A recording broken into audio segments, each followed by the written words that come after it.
नमस्कार. खूप महत्त्वाची आणि आनंदाची बातमी समोर येत आहेत. लाडक्या बहिणींसाठी 1500 रुपये देण्यास सुरुवात करण्यात आलेली आहेत. तर हो, आता लक्षात घ्या, आज 5 डिसेंबर 2024 आहेत. तुम्हाला महायुती सरकारने म्हटलेलं होतं की जर का आम्ही निवडून आलो तर आम्ही नोव्हेंबरचे जे काही पैसे आहेत, डिसेंबरचे जे काही पैसे आहेत ते नोव्हेंबरच्या शेवटच्या हप्त्यामध्येच देऊ. परंतु त्या प्रमाणात झालेलं नाही. कारण की का नाही झालं? कारण की अद्यापपर्यंत शपथविधीच पूर्ण झालेला नाही.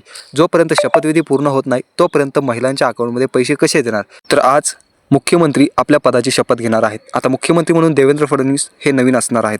इथून मागे आपल्याला एकनाथ शिंदे मुख्यमंत्री असताना मुख्यमंत्री लाडकी बहीण योजनेचे पैसे मिळत होते, परंतु आता मुख्यमंत्री बदलणार आहेत. आता मुख्यमंत्री नवे येणार आहेत, देवेंद्र फडणवीस सरकार येणार आहेत.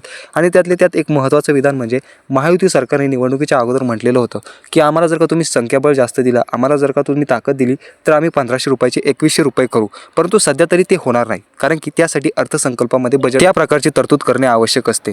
जसं की 2024च्या अर्थसंकल्पामध्ये तरतूद केलेली आहेत की आम्ही 47,000 कोटी रुपये या योजनेवर खर्च करू. परंतु जर का 2100 रुपये खर्च करायचं ठरवलं, म्हणजे प्रत्येक महिन्याला महिलांना 2100 रुपये देण्याचं ठरवलं, तर त्या 47,000 कोटीच्या रकमेमध्ये वाढ करावी लागेल. परंतु त्यासाठी वाढ करायची असेल तर त्यासाठी 2025चा अर्थसंकल्पीय बजेट मांडावं लागेल किंवा त्याची वाट बघावी लागेल. त्यामुळे जोपर्यंत 2025चा अर्थसंकल्पीय बजेट मांडला जात नाही, त्यामध्ये मुख्यमंत्री माझी लाडकी बहीण योजनेच्या रकमेमध्ये वाढ केली जात नाही, म्हणजे जो काही 47,000 कोटी रुपयाची जी काही रक्कम वर्षाला खर्च होईल असं अपेक्षित आहे, त्यामध्ये जोपर्यंत वाढ केली जात नाही तोपर्यंत तुमचे 1500चे 2100 रुपयेसुद्धा होणार नाही. म्हणजेच आता तुम्हाला डिसेंबर, जानेवारी आणि फेब्रुवारी या 3 महिन्यामध्ये इथून मागे जसे 1500 रुपये मिळत होते त्याच पद्धतीने तुम्हाला 1500 रुपये मिळत राहणार आहेत. त्यामध्ये सध्या तरी 2100 रुपये अशी वाढ होणार नाही.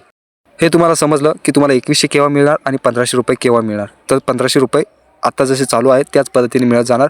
मग हे 2100 कधी मिळणार? तर जसंही 2025चा अर्थसंकल्पीय बजेट मांडला जाईल त्यामध्ये जर का तरतूद केली की आम्ही या 47,000 कोटी रुपयाच्या योजनेवर खर्च करणार आहोत, त्यामध्ये वाढ करीत आहोत, म्हणजे 47,000 कोटी रुपयावरून आम्ही 50 कोटी करत आहोत किंवा 71-72 कोटी करत आहोत, तेव्हाच तुम्हाला 1500 वरून 2100 रुपये करण्यात येणार आहेत. आणि त्यातले त्यात आता या योजनेची सखोल चौकशी होणार आहे. म्हणजेच काही महिलांनी गैरफायदा घेतलेला आहे या योजनेचा, त्यामुळे या योजनेची सखोल चौकशीसुद्धा सुरू करणार आहेत.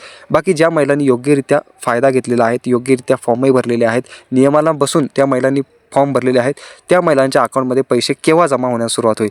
तर लक्षात घ्या, आज 5 डिसेंबर 2024 आहे. आज मंत्रिमंडळाचा महत्त्वाचा शपथविधी आहेत. यामध्ये आपल्याला मुख्यमंत्री बदलताना दिसतील. इथून मागे एकनाथ शिंदे होते, आता आपल्याला देवेंद्र फडणवीस बघायला भेटणार आहेत. परंतु ही योजना त्याच पद्धतीने चालू असणार आहे. जसं एकनाथ शिंदेच्या कार्यकाळात होती तशीच आता देवेंद्र फडणवीस यांच्यासुद्धा कार्यकाळात असणार आहे.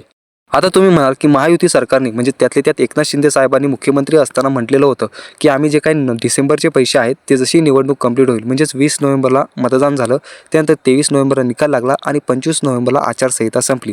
म्हणजेच आचारसंहिता संपता आम्ही तुमच्या पैसे डिसेंबरचे जे काय आहेत ते नोव्हेंबरमध्ये टाकण्यास सुरुवात करू. परंतु तसं सुद्धा आता घडताना दिसत नाही, कारण की अद्यापर्यंत शपथविधीच पूर्ण झालेला नव्हता. जोपर्यंत आपलं मंत्रिमंडळ स्थापन होत नाही, जोपर्यंत शपथविधी पूर्ण होत नाही, तोपर्यंत सरकारचा पैशावर कोणताही ताबा राहत नाही. आता जसाही शपथविधी पूर्ण होईल, सरकारच्या हातामध्ये तिजोरीची चाव्या येतील, म्हणजे संचित निधीचे पैसे सरकारच्या ताब्यामध्ये येण्यास सुरुवात होईल. तेव्हा सरकार डिसेंबर महिन्याचे पैसे जे काही लाडक्या बहिणींना सुरू केलेले आहेत 1500 रुपये प्रत्येक महिन्याला, ते 5 डिसेंबर 2024 नंतर, म्हणजे शपथविधी झाल्यानंतर टाकण्यास सुरुवात करणार आहेत. परंतु त्या अगोदर जे काही प्रलंबित अर्ज आहेत त्यांच्यावर सुद्धा विचारविनिमय होणार आहेत. कदाचित त्या महिलांना नंतर पैसे मिळतील, बाकीच्यांचे 1500 रुपये टाकून दिले जातील आणि नंतर बाकीच्या महिलांचा विचार करण्यात येईल. म्हणजे जे काही अद्यापर्यंत त्यांना एकही रुपये मिळालेले नाहीत अशा महिलांचा जे काही प्रलंबित अर्ज आहेत ते निकाली काढणंही गरजेचं आहे. प्रथमतः प्रलंबित अर्ज निकालात काढतील आणि एकाखटी सर्व महिलांना, म्हणजे इथून मागे ज्यांना मिळत होते त्यांना आणि प्रलंबित जे अर्ज आहेत ते क्लिअर करून त्यांना असं सर्वांना एकत्रित 1500 रुपये महिन्याला पाठवेल.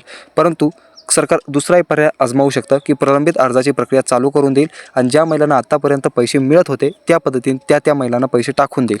परंतु हा नंतरचा प्रश्न आहे. आता जे काही पैसे आहेत तुम्हाला ते आता 5 डिसेंबर जशी मंत्रिमंडळाची शपथविधी उरकणार आहेत तसे महिलांच्या खात्यावर जमा होण्यास सुरुवात होणार आहेत.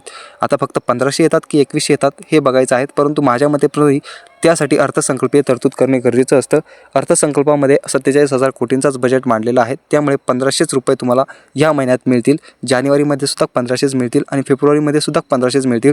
जसाही फेब्रुवारीमध्ये अर्थसंकल्पीय बजेट मांडला जाईल तसे तुमचे 1500चे 2100 रुपये करण्यात येईल. बाकी ह्या महिन्याचे पैसे जसाही शपथविधी पूर्ण होईल तसे तुमच्या अकाउंटमध्ये जमा होण्यास सुरुवात होईल. आता जर का पैशांचा विचार केला तर पैसे पहिले मतदारसंघामध्ये येणार आहेत, त्यानंतर महिलांच्या अकाउंटमध्ये जमा होण्यास सुरुवात होणार आहे. त्यामुळे एखाद्या मतदारसंघाच्या महिलांना अगोदर पैसे मिळतील, तर एखाद्या मतदारसंघाच्या महिलांना नंतर पैसे मिळतील, परंतु डिसेंबर महिन्याचे पैसे सर्वांना मिळणार आहेत. बाकी अशाच महत्त्वपूर्ण अपडेटसाठी आपण नक्की आपल्या चॅनलला सबस्क्राईब करा, आपल्या मराठी माणसाला सपोर्ट करा. आपण भेटूया पुढील एखाद्या व्हिडिओमध्ये. तोपर्यंत धन्यवाद.